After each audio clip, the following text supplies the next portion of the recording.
Thanks, guys.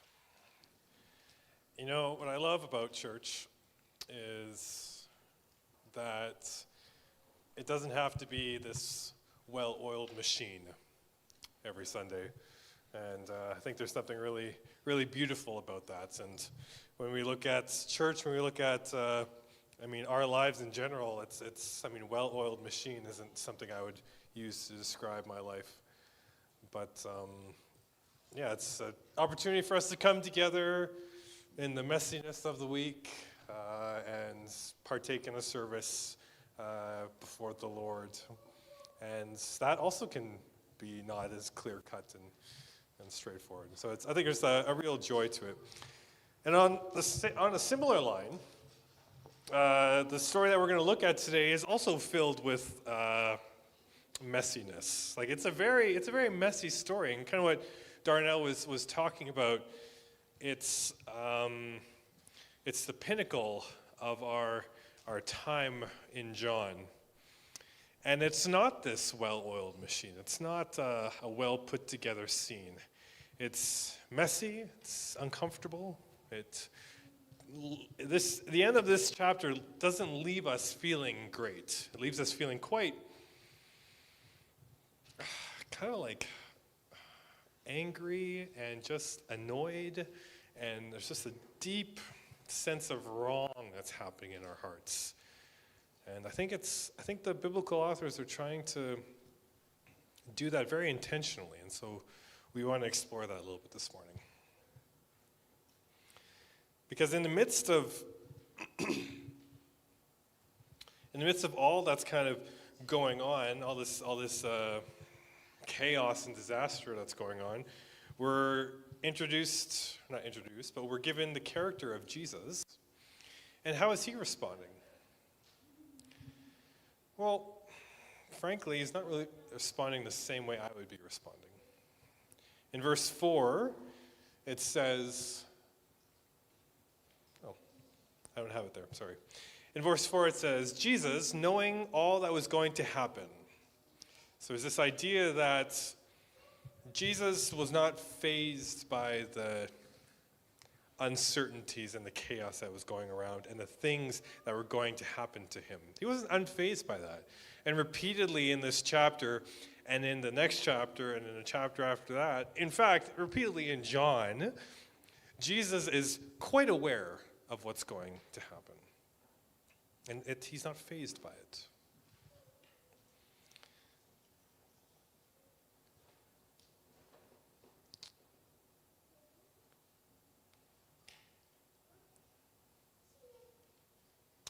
And so what we're going to do is we're going to briefly summarize the chapter again. And I'm just going to quickly go through it for us.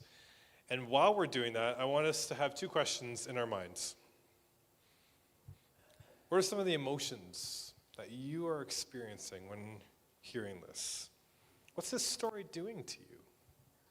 And the second is there purpose in all this confusion and chaos? All right. So we arrive at the final climactic moment in the life of Christ.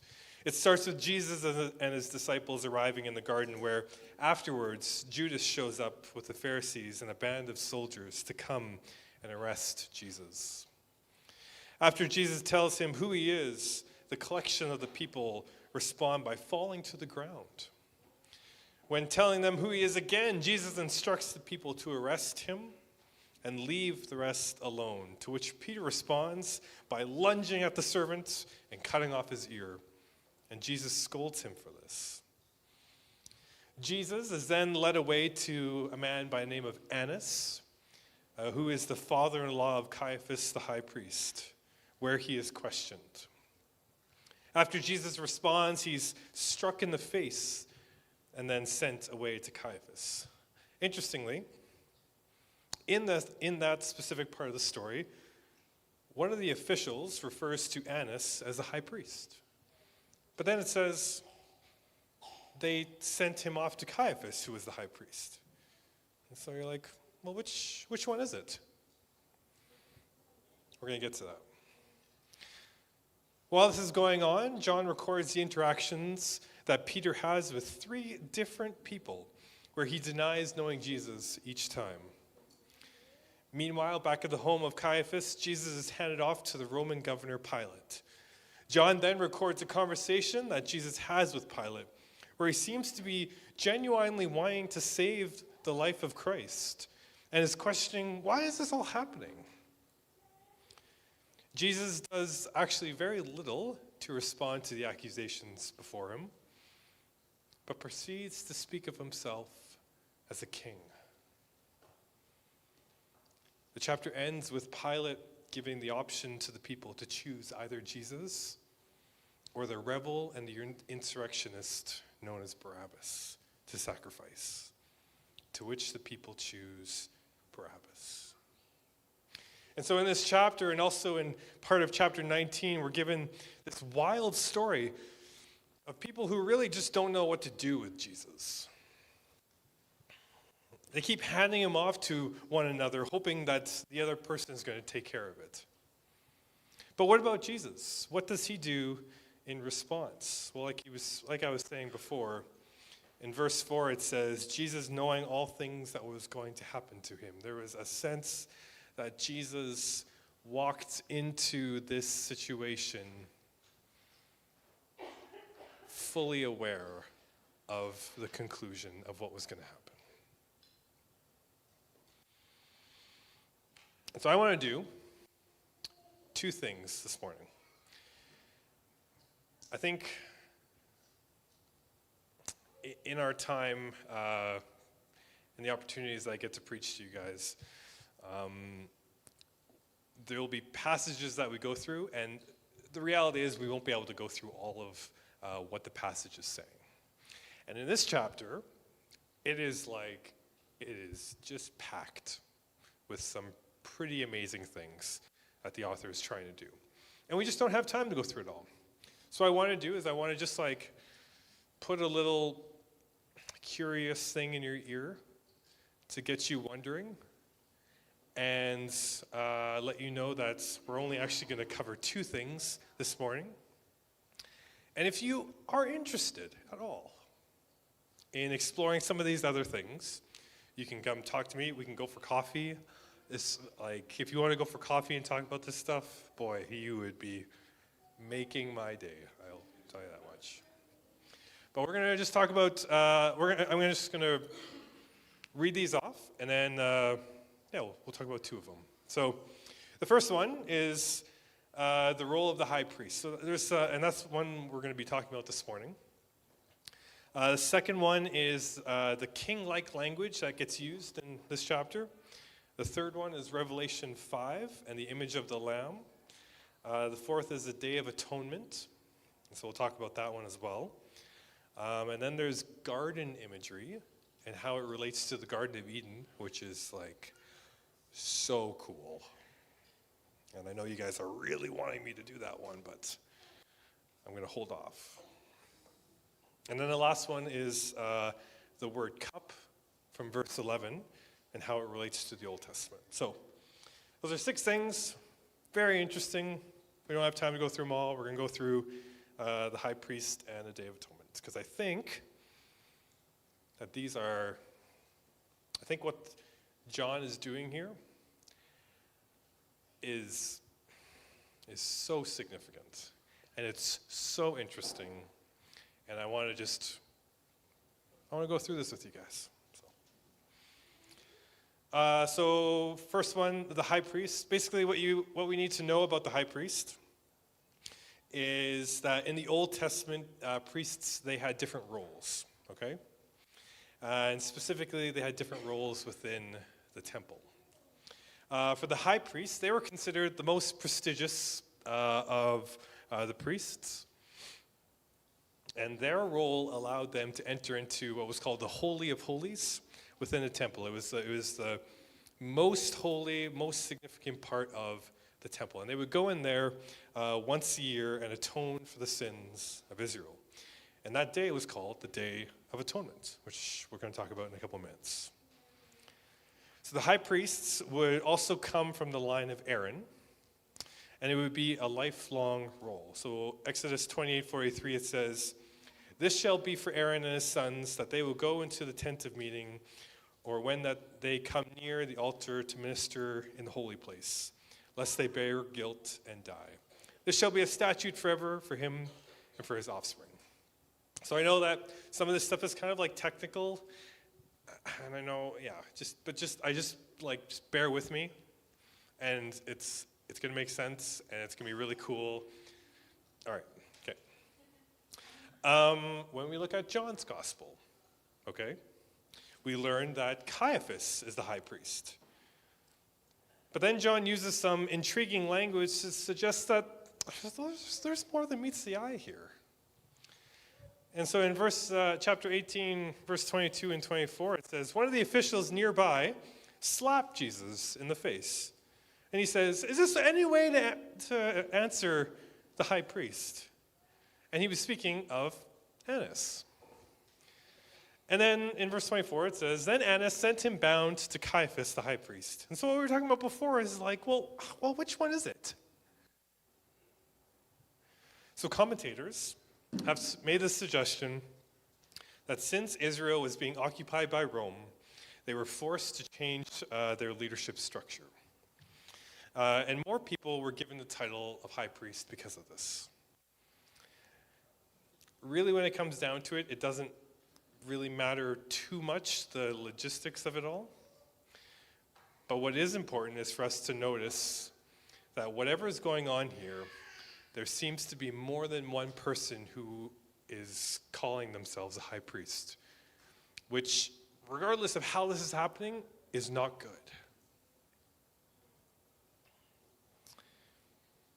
Because there was only supposed to be one, and it was supposed to be this lifelong position. So in John's account, there's this inner confusion that's already going on that needs to be resolved. And then at the end of the story, we are given these two verses that, from the surface level reading, seem to be like this add-on. In verse 39 and 40, Jesus is before Pilate and before a select group of Israelites and Pharisees. And Pilate goes before the crowd and he says, "It is your custom for me to release to you one prisoner at the time of the Passover. Do you want me to release the King of the Jews, Jesus?" In the other accounts, we learn that, actually in all the accounts, we learn about how Jesus and this other guy, Barabbas, are the two people that are before Pilate and before the people of Israel. On one side, we have this guy named Barabbas, who was this leader of an insurrectionist. He was a rebel. He was a wrongdoer. He was a thief. He was a criminal. All the accounts kind of portray him in maybe a bit of a different light, but the general consensus is he was the rightful person to die. He was the rightful person to be sacrificed. And on the other side, you have Jesus, who has actually done nothing wrong. And so the question gets asked, who do you choose? You're like, well, that's such a ridiculous question. Why on earth would there be such a level of injustice going on that the options would be between, even if you didn't believe he was God, the options were between this innocent man and an obvious known criminal. Who are you going to choose? And how does the crowd answer? Don't give us Jesus. We want Barabbas. This makes no sense, and it is a tremendous injustice. But I want for us to consider that there is something else going on here. that's actually doing something to the scriptures and doing something to our lives in this story. A few minutes ago, we talked about an event that would happen for the people of Israel. That was called the Day of Atonement. And we read about the instruction of this day in Leviticus 16. Basically, it was a time where the high priests would take a variety of different animals and sacrifice them for the people, for the wrongs of their, to atone for their sins. And so atonement, it's kind of a fancy word, but it basically means to cover or pay for the wrong that has been done. That's where we get the word atonement from.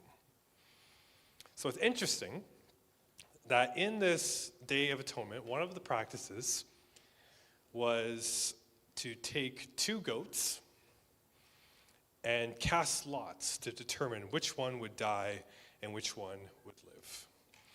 And this was the role that the high priest would perform.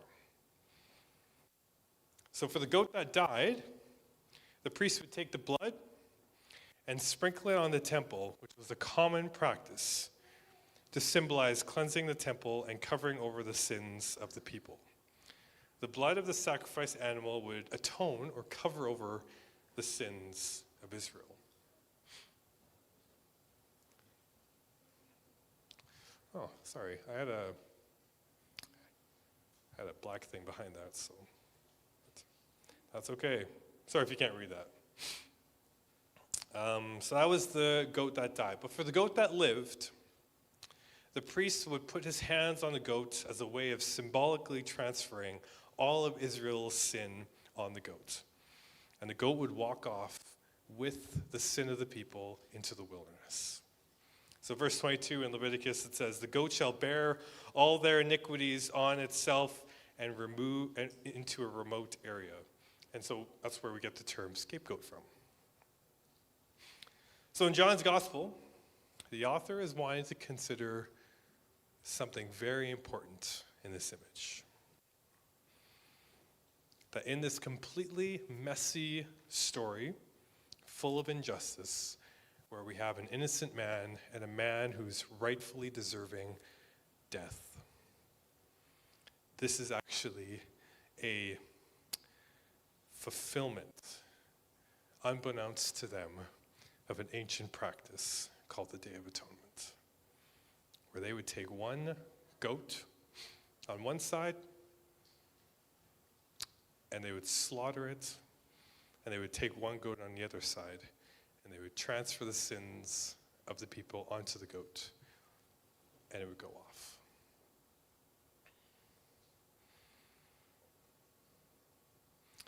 And so when we look at the image, this is from the Passion movie, by the way. So when we look at the image there, we see on one side Jesus, and on the other side, Barabbas. And so in the story of the atonement and the practice, there would be one goat that would be sacrificed and one goat that would be set to go into the wilderness with the sin of the people.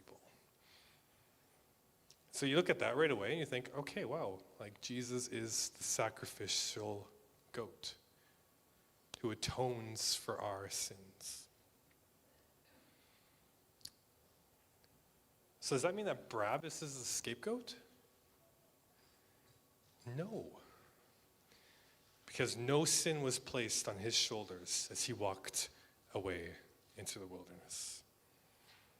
That was also Jesus, who took the sins of the world, placing it on his shoulders on a splinter-filled execution device, and began to walk to the hill of Golgotha. In this completely upside down and messy story, where the high priests are trying to figure out what to do with this man who's God in front of them, we also can ask this intriguing question. Who is the one who stands between Jesus and Barabbas? Is he one of the high priests? No. He's this pagan Roman governor, Pilate, And so are we saying that Pilate is the high priest? Well, no. Again, there's more than meets the eye here. John is showing us that because of the depravity of what has happened to the people, we are supposed to see Pilate in this high priest role. But he isn't the high priest. Hebrews 4:14, it says, "Therefore, since we have a great high priest who has ascended into heaven," who? Jesus, the Son of God. "Let us hold firmly to the faith we profess." So who is the high priest?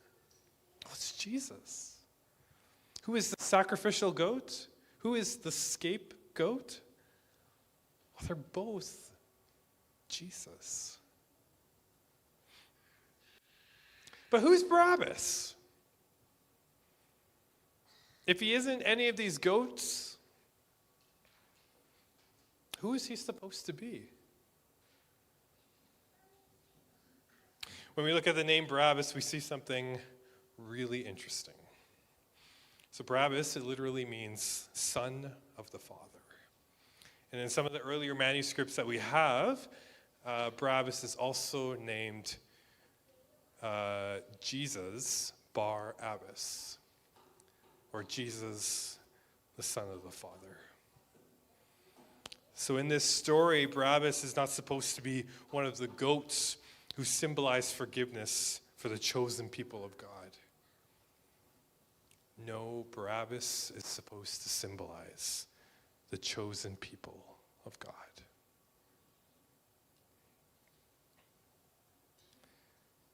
We look at this story of Jesus and Barabbas of being one of utter injustice, but Jesus is doing something in this story. He's wanting us to see that the rightful person deserving of death is being given another chance to walk in freedom. And then we begin to ask another question that really gets at the heart of this passage. Who also is Barabbas? He's a rebel. He's this wrongdoer. But he is also us. Barabbas is this image of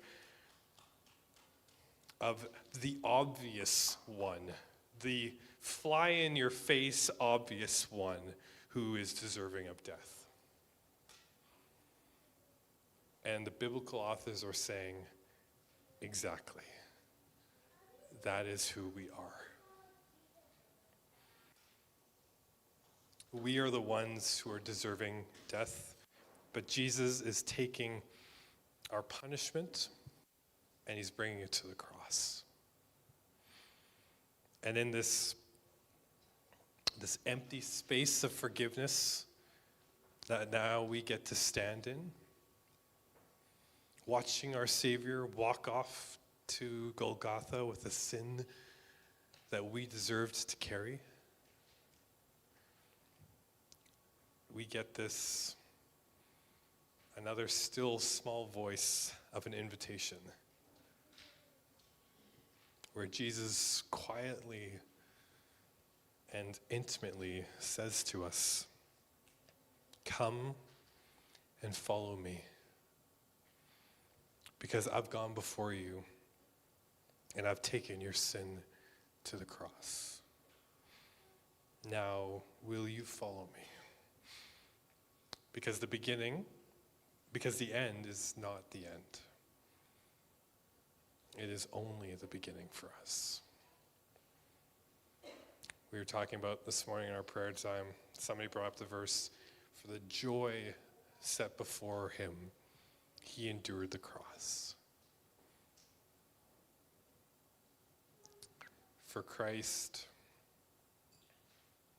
he was not struck or hindered by the reality of the cross. Well, he was struck, he was hindered by it. It affected him.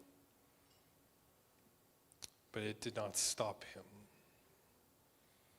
because the joy that was afterwards, he gladly endured it. And so he says, come, brothers and sisters, in our church that's full of people who are rightfully deserving the place of Barabbas, definitely myself included. There is this invitation to come and follow him. So will you do that? And for those who have been doing that, maybe there just needs to be that reminder of the joy on the other side of the cross for us. Amen.